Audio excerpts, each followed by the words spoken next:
Estamos en Café Política este miércoles y como hicimos desde la semana anterior y hemos continuado durante esta semana, hemos conversado con todos los aspirantes a la precandidatura presidencial del Partido de Liberación Nacional, ya que estamos a poquísimos días de que se realice esta convención tan atípica por la situación, pero la convención que definirá el próximo candidato a la presidencia de los verdiblancos. Hoy conversamos con el actual diputado, también fue alcalde del cantón de Alajuela, exministro de la presidencia, don Roberto Thompson. Buenos días, gracias por estar acá. Muchas gracias, don Andrés, de nuevo, por la oportunidad, para aprovechar este espacio que es muy importante, que nos permite conversar con la ciudadanía y compartir nuestras ideas. Vamos a hablar de esas ideas, propuestas y demás que ustedes han planteado en el plan de acciones que ha desarrollado, pero antes vamos a conocer y ver un perfil que le hizo nuestra compañera Yesenia Alvarado para conocer un poco más de quién es Roberto Thompson. Veamos. Mi nombre es Roberto Thompson, yo soy un costarricense nacido en Alajuela, muy orgulloso de mis raíces, un hombre de familia que tiene una extraordinaria esposa, 3 maravillosos hijos y un nieto. Una persona que creció en una Costa Rica mucho más igualitaria, donde tuve la oportunidad de estudiar y desarrollarme. Me gradué de abogado en la Universidad de Costa Rica, ejercí mi profesión durante aproximadamente 20 años y en el año 2006 tomé una decisión de vida para aportar desde el servicio público. Fui viceministro de la presidencia, alcalde del cantón de Alajuela y actualmente diputado a la Asamblea Legislativa. ¿Por qué quieres ser presidente? Quiero ser presidente de este país porque creo que Costa Rica necesita un liderazgo renovado, ideas innovadoras, necesita sumar con empatía precisamente para sacar adelante la ruta de la reactivación y de la atención de las necesidades de muchísimos sectores y muchísima gente que la ha venido pasando muy mal. ¿Por qué cree que es la mejor opción? Me parece que la situación de la pandemia ha puesto en perspectiva una serie de transformaciones que hemos dejado durante muchísimo tiempo. Creo tener la experiencia y creo tener el liderazgo para conformar un equipo de trabajo competente para enfrentar la situación sanitaria y paralelamente ir avanzando en la recuperación de nuestra economía. ¿Cuál es el principal problema del país y cómo lo resolvería? El principal problema del país, sin duda, es la generación de oportunidades y empleo.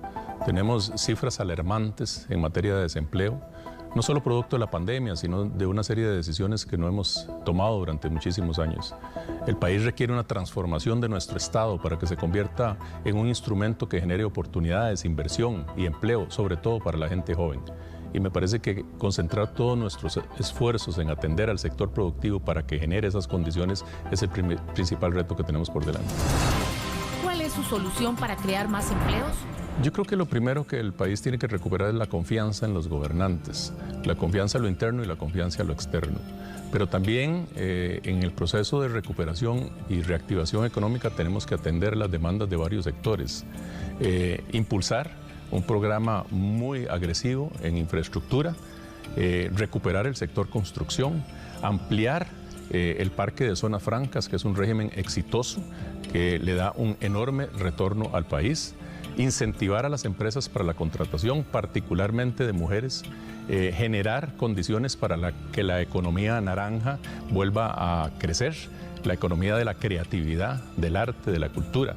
Me parece que en esa línea nosotros podemos generar, en una gran alianza con el sector educativo, de formación y educación, las condiciones necesarias para que se generen oportunidades y empleo para muchísima gente, particularmente para la gente joven. ¿Cómo reducir el rezago en educación elevado por huelgas y la pandemia? Tenemos un reto significativo. Ya hemos hablado desde la Asamblea Legislativa de decretar una emergencia nacional por el tema educativo. Tenemos la amenaza de una generación perdida si no hacemos las cosas como deberían ser. Uno de los principales retos que tenemos por delante es cerrar la brecha digital. No es posible que 350,000 alumnos en todo el país no tengan acceso a Internet en las condiciones que se requiere para que puedan recibir capacitación a partir de las circunstancias de la pandemia. Pero también tenemos un rezago en términos de la infraestructura educativa. En términos de la infraestructura educativa, mi propuesta es trasladarle los recursos de la Dirección de Infraestructura del MEP a las municipalidades, a los gobiernos locales, para hacer mucho más efectiva y transparente la inversión. Y por supuesto, volver a la normalidad conforme la pandemia lo vaya permitiendo y las autoridades sanitarias vayan implementando ese esquema de volver a la presencialidad, que es fundamental. Si no elige eligen presidente, ¿cuál será su primer decreto?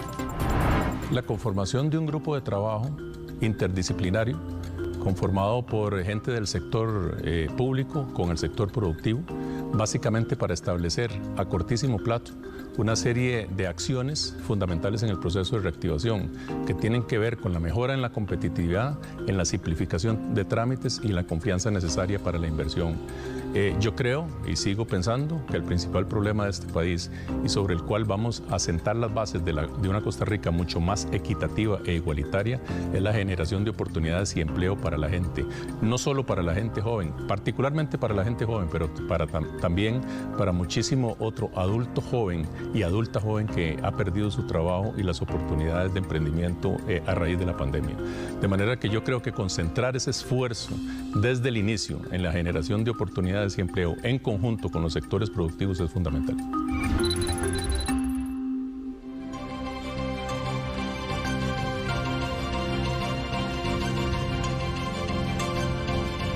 Roberto, voy a empezar con un tema de actualidad y ha estado en las noticias en los últimos días.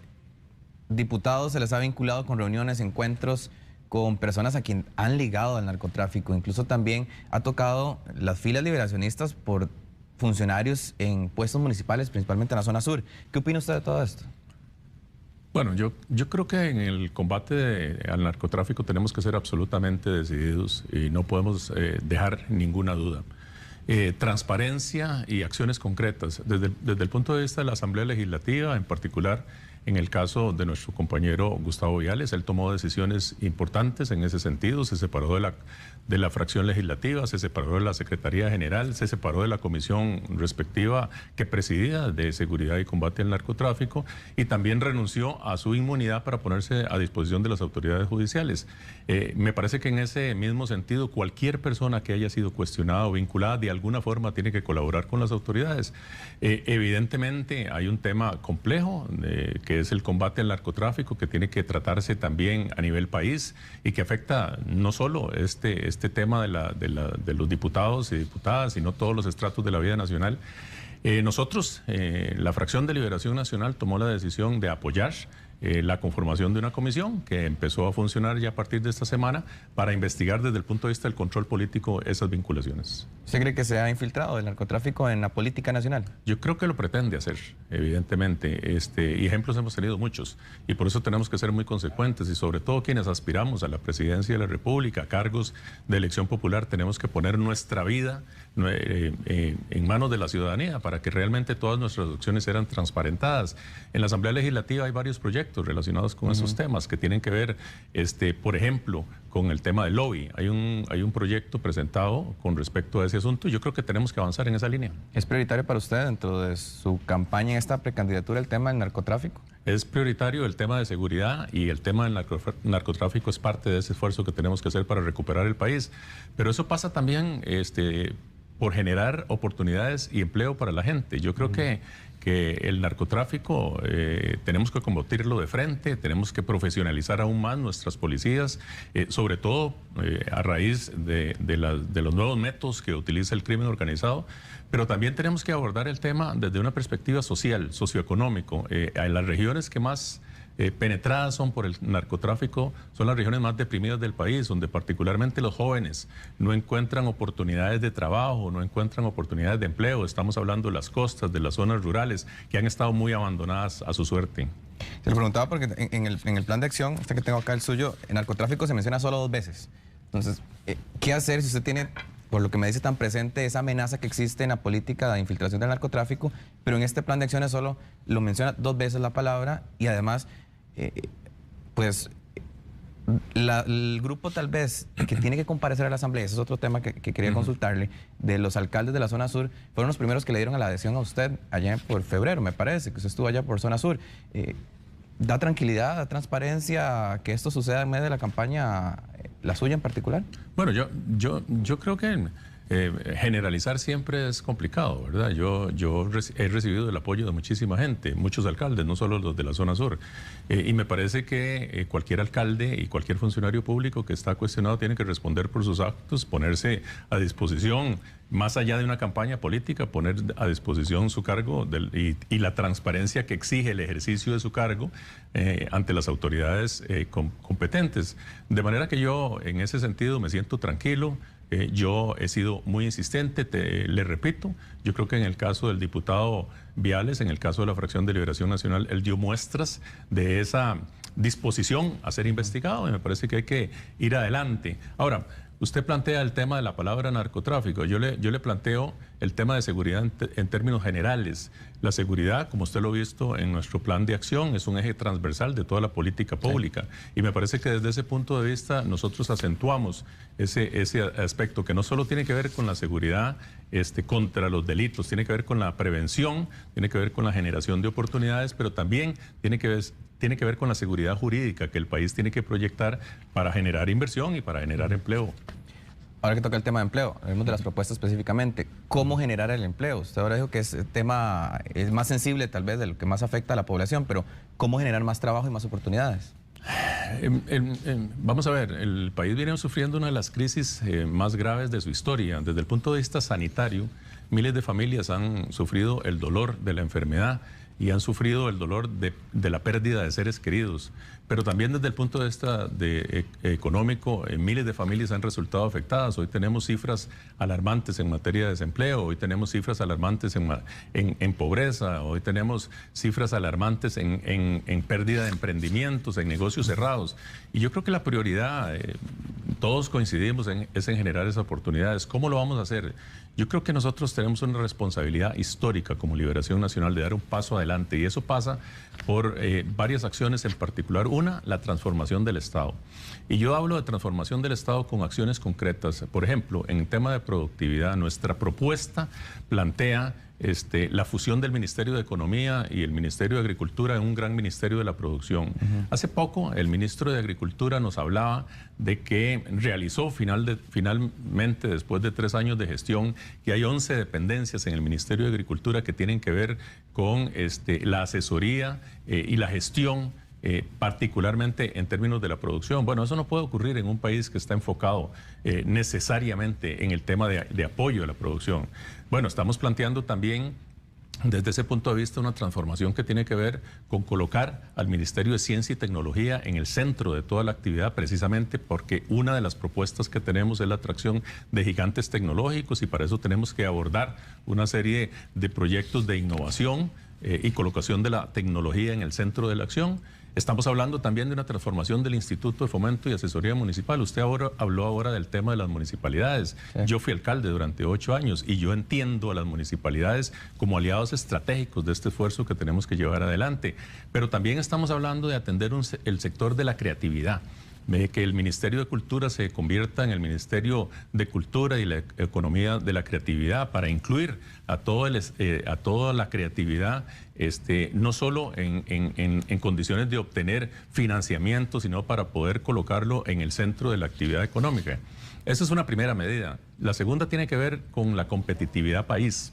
Y ahí hemos hablado del tema de los costos de la electricidad, que es recurrente, pero que tiene que ver también con una reingeniería que tiene que realizar el Instituto Costarricense de Electricidad, que tiene que ver con una propuesta un poco más agresiva que yo planteé, que es la apertura del mercado de importación y distribución de combustibles y la transformación de Recope, que tiene que ver con la simplificación de trámites en alianza, de nuevo, con los gobiernos locales que tienen que ver con esto.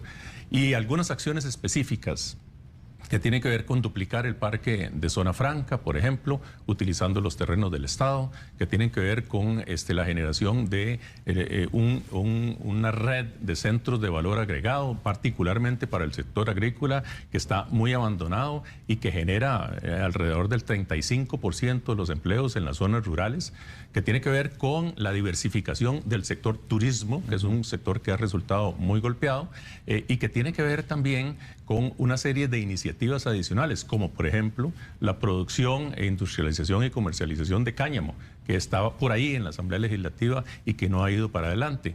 Y por último... Que el gobierno la impulsa y no la impulsa. Que el gobierno la impulsa y no la impulsa. Y por último tiene que ver con un aspecto que ya se ha tratado en este programa, que es el tema de la formalización de toda la fuerza laboral que en este momento no lo está. Tenemos casi 1 millón de personas que están en esa informalidad. Roberto, no es muy ambicioso ahora que mencionaba de atracción de inversión.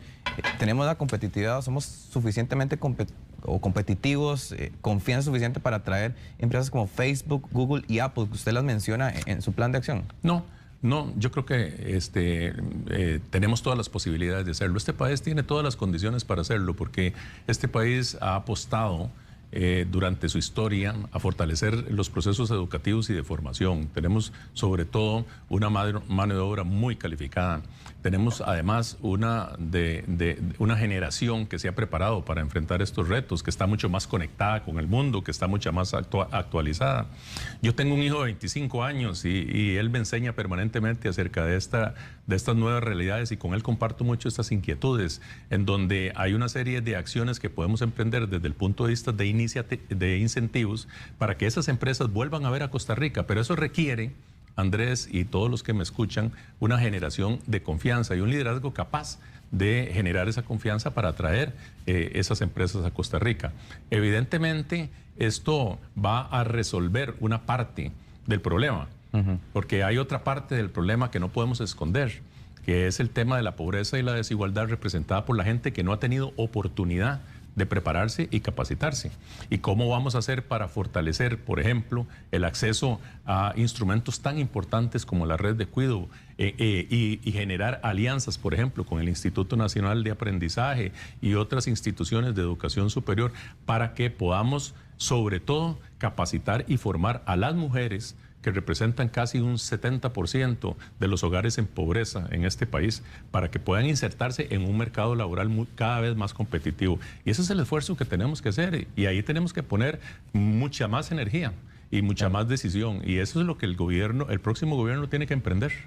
Hay una propuesta, don Roberto, que usted hace, que es llamativa y que es un tema sensible, álgido, es el tema de los impuestos. Se propone, el aparato tributario nuestro tiene 105 impuestos en total, sí, diferentes, ¿verdad?, tributos que se pagan. Sí. Usted propone de esos 105 reducirlos a solo 10. ¿Cuáles serían esos 10 impuestos que quedarían únicamente? Yo creo que aquí está establecido claramente que esos 10 impuestos generan el 95% de los ingresos tributarios de este país, y hay que concentrar el esfuerzo en simplificar la situación tributaria. Yo creo que este país lo hemos complicado mucho, Andrés. La verdad es que uno de los grandes retos que tenemos por delante es la modernización del Estado. Entonces, lo que estamos proponiendo es la conformación de una comisión como una de las primeras medidas del próximo gobierno, para poder analizar el impacto y los destinos que todos esos 105 impuestos tienen y que nos complican la vida a todas y todos los costarricenses. De manera que yo creo que en esa línea, si nosotros logramos en este proceso modernizar el Estado, entrarle realmente a cosas que se han quedado durante muchísimo tiempo, convertir al Estado en un instrumento facilitador de la inversión, de la generación de oportunidades, y en Estado me refiero a todas las instituciones públicas, me refiero a que las instituciones vayan alineadas, las municipalidades en conjunto, en una gran alianza con el sector productivo. Nosotros podemos sacar este país adelante. Lo que se necesita es decisión, visión, liderazgo, capacidad de juntar los distintos actores para poder impulsarlo. ¿Cuáles serían esos impuestos, don Roberto? Los que sí que se quedarían, los que no eliminarían. Yo creo que los impuestos, básicamente, estaríamos hablando del impuesto al valor agregado, estaríamos hablando del impuesto de renta, estaríamos hablando del impuesto a los combustibles, estaríamos hablando de esos impuestos que son los que generan el impuesto a consumo, el impuesto a aduanas. Esos son los impuestos que básicamente generan el 95% de los ingresos del país. Pero déjeme decirle otra cosa. En términos de competitividad, yo creo que este país tiene que atreverse. Y atreverse me refiero a que todos entendemos que estamos viviendo una crisis fiscal de grandes dimensiones. En la Asamblea Legislativa nosotros hemos venido trabajando para atender esa crisis fiscal. Pero al lado de eso, algo que extrañamos del actual gobierno y que hemos reclamado permanentemente desde hace muchísimos meses, es que no hay una ruta clara en términos de reactivación. Y esa reactivación pasa porque el país sea mucho más competitivo, sobre todo para las inversiones extranjeras y para las inversiones nacionales, que son las únicas que pueden generar oportunidades y empleos. En Alajuela nosotros tuvimos durante los 8 años de mi alcaldía una ruta que propició que sin aumentar el porcentaje de los impuestos lográramos multiplicar hasta por 3 o 4 los ingresos de la municipalidad. Eso se volcó en obra pública. ¿Y cómo lo hicimos? Generando confianza, aliándonos con los distintos sectores, trabajando de la mano los distintos sectores, básicamente los sectores productivos. Desarrollamos proyectos que pusieron a Alajuela a liderar los metros de construcción, más de 10.000 empleos, alianzas estratégicas con la academia, con el INCAE, con la Universidad Técnica Nacional, alianzas estratégicas con la zona franca del Coyol, que produce miles de empleos en este país.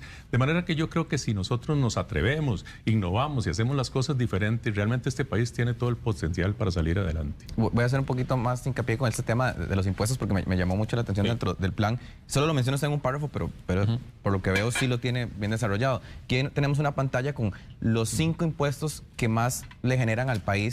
Y lo vamos a ver, Rolando, pongámoslo por favor.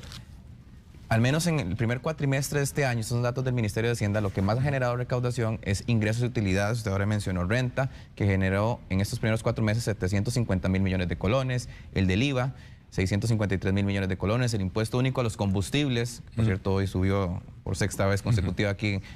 Este año recaudó en los primeros 4 meses 171.000 millones, el de consumo 63.000 millones y el impuesto de la propiedad 60.000 millones de colones. Ese no me lo mencionó usted ahorita que me dijo rápidamente esos impuestos. Si usted quita 95 impuestos, aunque dejaría los que dejan o los que le dan más dinero al Estado, el 90% de los impuestos, de alguna forma hay que compensarlo también, porque el Estado dejará de recibir o percibir ese dinero y sufrimos un tema de déficit fiscal fuerte, ¿verdad? El último año cerró en 8,4 del PIB. Así es. ¿Cómo compensar esos impuestos que dejará de percibir, de recibir el Estado, si usted del todo lo logra quitar? Bueno, porque yo soy un creyente de que el proceso de reactivación económica puede permitirlo. Fíjese que el último informe de la Contraloría General de la República establece, y usted probablemente lo tiene a mano, que en el primer trimestre de este año los ingresos fiscales han crecido en un 18%. Eso significa que con un poco de apertura, con la reactivación de la economía, evidentemente la situación fiscal va a mejorar.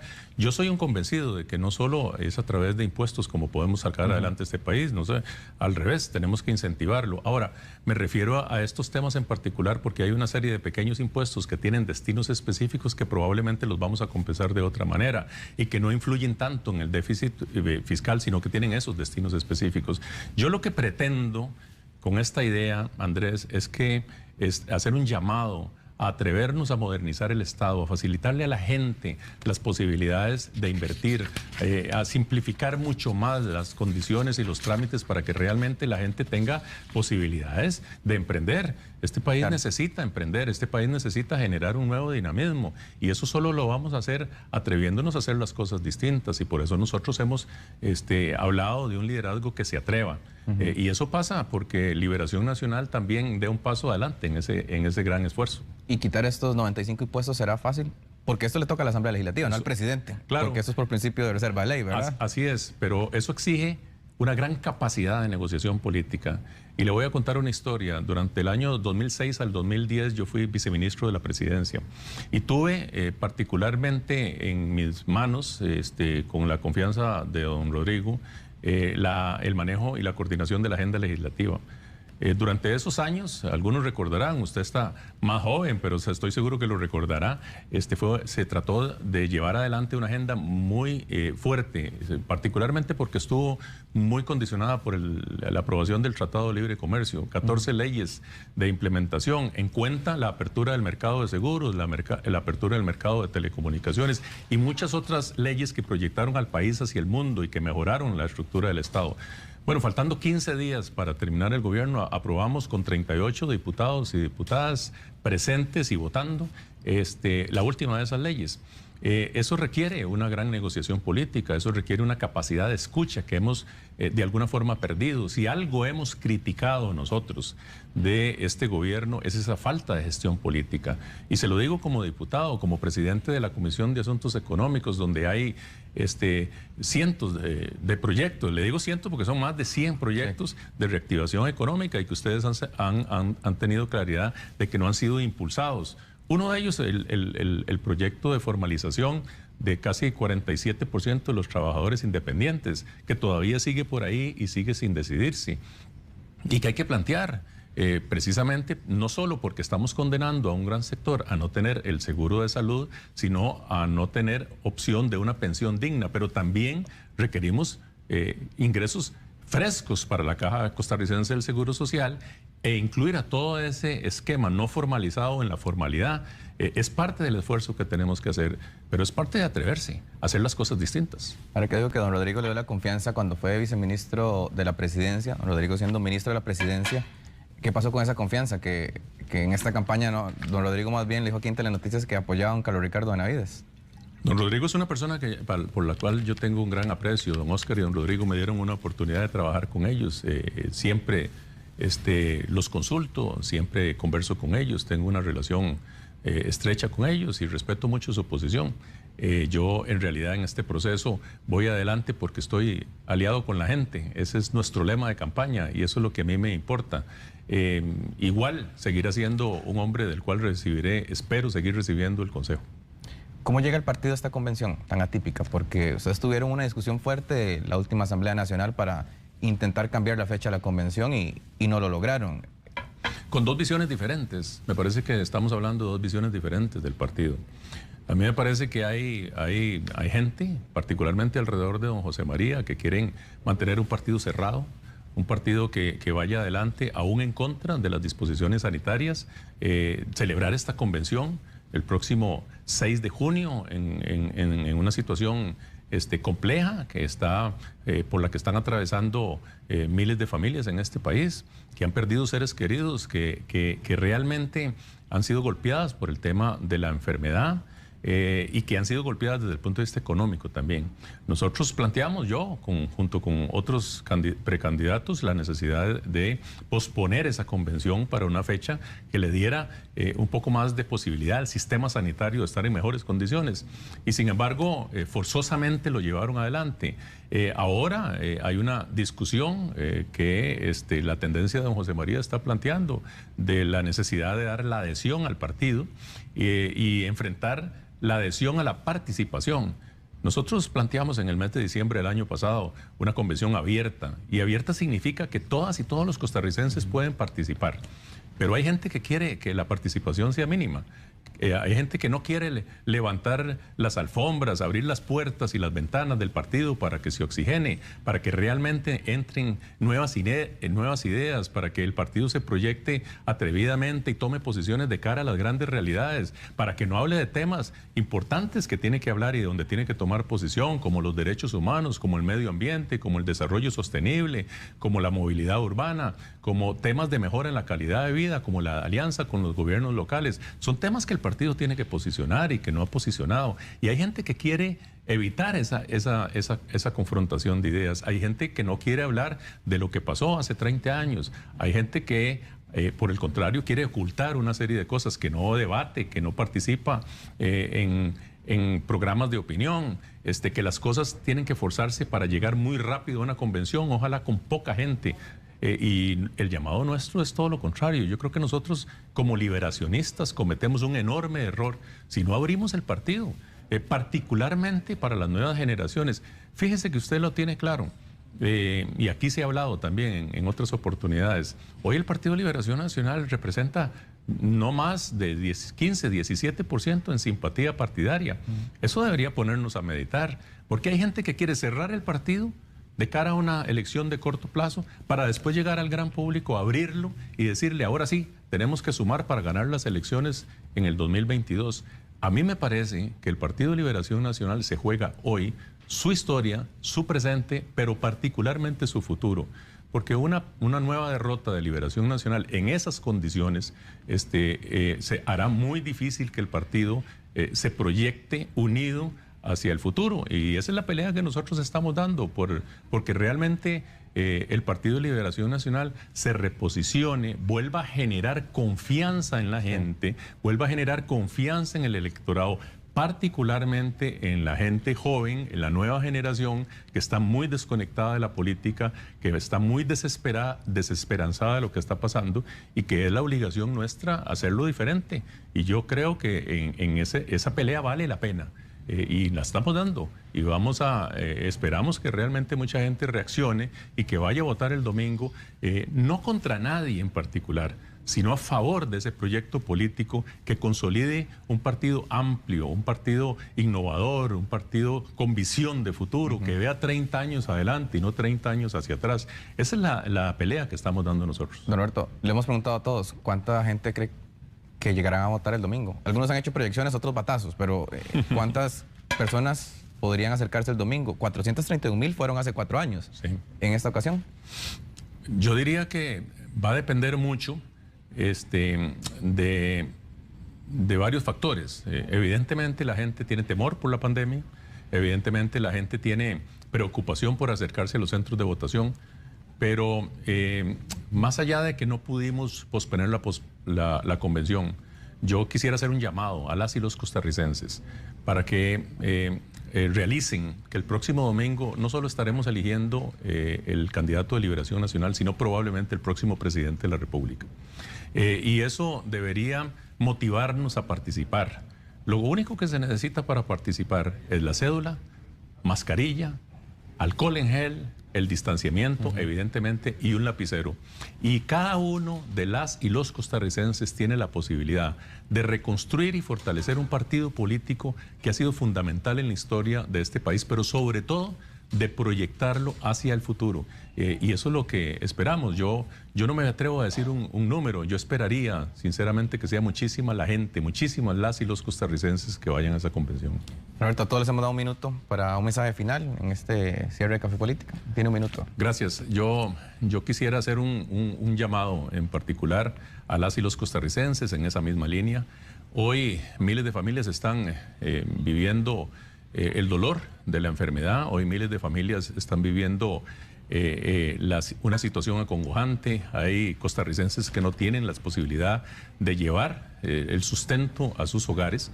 Y hoy más que la razón, en este proceso tenemos que poner el corazón, volver a ver al ser humano, acercarnos a las inquietudes, a los sueños, a las aspiraciones de la gente, también a los retos que tenemos por delante. Liberación Nacional tiene una enorme responsabilidad de por medio, la responsabilidad de transformarse, de fortalecerse en un partido innovador, que se atreva, que vaya adelante. Yo quiero ser presidente de este país porque tengo la energía, tengo el entusiasmo, tengo las ganas de sacar adelante el país en el que crecí, el que quiero heredarle a mis hijos y el que quiero heredarle a mi nieto. Y a los nietos y nietas de todas y todos los costarricenses. Hagámoslo juntos, participemos en este proceso y construyamos el futuro. Gracias, don Roberto, por habernos acompañado en este Café Política. Muchas gracias, Andrés. En el sitio de internet www.rt2022, ahí lo tienen en pantalla.com, están las propuestas de don Roberto para esta Convención de Liberación Nacional. Muy amable, gracias por acompañarnos. Gracias, muy amable.